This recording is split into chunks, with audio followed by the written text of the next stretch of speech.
कि वहाँ के प्रशासन ने जो सीसीटीवी फुटेज जारी किया है उसके हिसाब से यही है कि किसी अन्य व्यक्ति की गोली की वजह से उन व्यक्तियों की मौत हुई। कोई किसी भी ओहदे पर बैठा व्यक्ति क्यों न हो, गड़बड़ी करेगा तो नप जाएगा। यही नीतीश कुमार जी का बिहार है। हम लोगों ने तो कई बार देखा है कि किस तरह से बिहार में सांप्रदायिक सौहार्द खराब करने की कोशिश सासाराम में हुई और बिहार शरीफ में हुई, और जिन लोगों को पकड़ा गया पूर्व विधायक थे, उनके जेल गए हैं, बजरंग दल के लोग थे।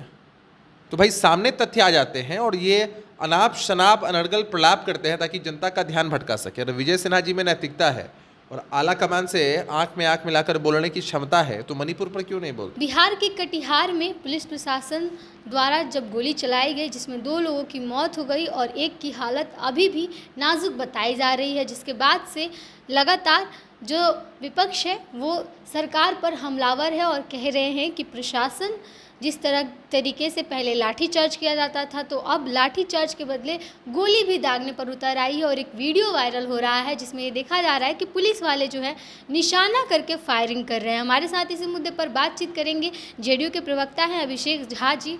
सबसे पहले तो सर ये बताइए कि जिस तरीके से वीडियो आ रहा है सामने कि प्रशासन किस तरह से अंधाधुंध फायरिंग कर रही है और लोगों को टारगेट कर रही है, उसके बाद भी एक्शन उस लेवल का लिया गया है। देखिए, पूरे घटनाक्रम को समझने की ज़रूरत है।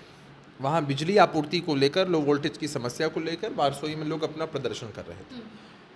जहाँ तक हम लोगों के पास इनपुट है उसमें यही है कि लोग शांतिपूर्ण तरीके से प्रदर्शन कर रहे थे, लेकिन कुछ असामाजिक तत्व उस प्रदर्शन में घुसते हैं।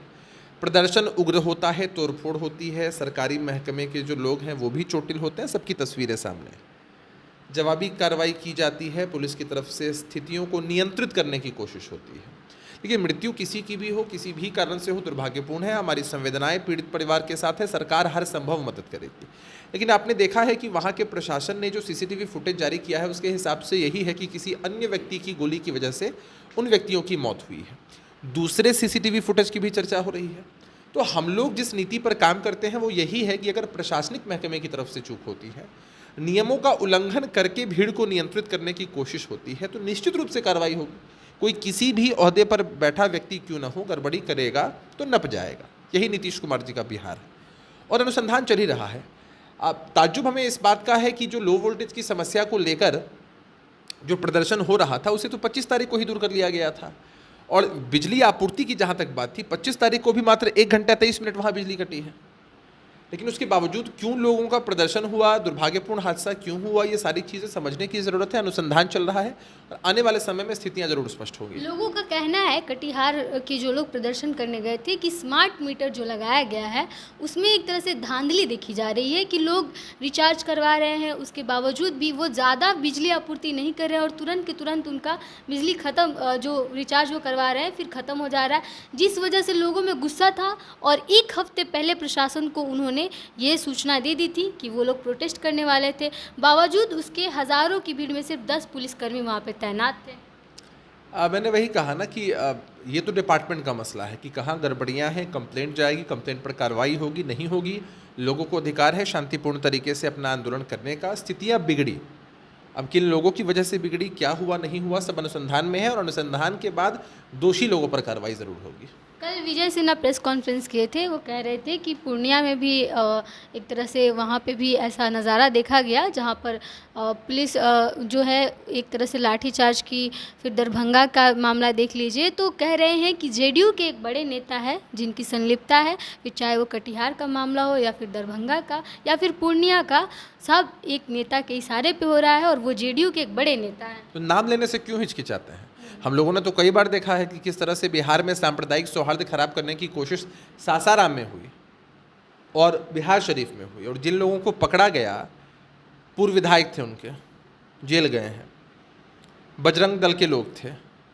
तो भाई सामने तथ्य आ जाते हैं और ये अनाप शनाप अनर्गल प्रलाप करते हैं ताकि जनता का ध्यान भटका सके। अगर विजय सिन्हा जी में नैतिकता है और आला कमान से आंख में आंख मिलाकर बोलने की क्षमता है तो मणिपुर पर क्यों नहीं बोलते हैं? देश के अन्य कोनों में बेटियों के साथ नाइंसाफ़ी होती है उस पर क्यों नहीं बोलते हैं? तो ये बोलने की क्षमता ही नहीं रखते हैं। मणिपुर पर उनका बयान आता है, कहते हैं कि मणिपुर पे लोग मांग कर रहे हैं कि राष्ट्रपति शासन लागू होना चाहिए। बिहार के बेगूसराय में हुआ तो बिहार में राष्ट्रपति शासन लागू करने का, बंगाल में, राजस्थान में भी ऐसी घटनाएं सामने आई, तो वहाँ भी करवा दीजिए राष्ट्रपति शासन लागू। घटना कहीं भी घटती है दुर्भाग्यपूर्ण होती है। बिहार में तो हमने कार्रवाई तुरंत सुनिश्चित की, एफआईआर हुआ, सब कुछ हुआ। मणिपुर 2.5 महीनों से ज़्यादा समय बीत चुका है, जल रहा है। इतनी विलंब कार्रवाई क्यों? और आज भी ऐसी तस्वीरें सामने आ रही है कि तालिबानी राज वहाँ स्थापित हो चुका है।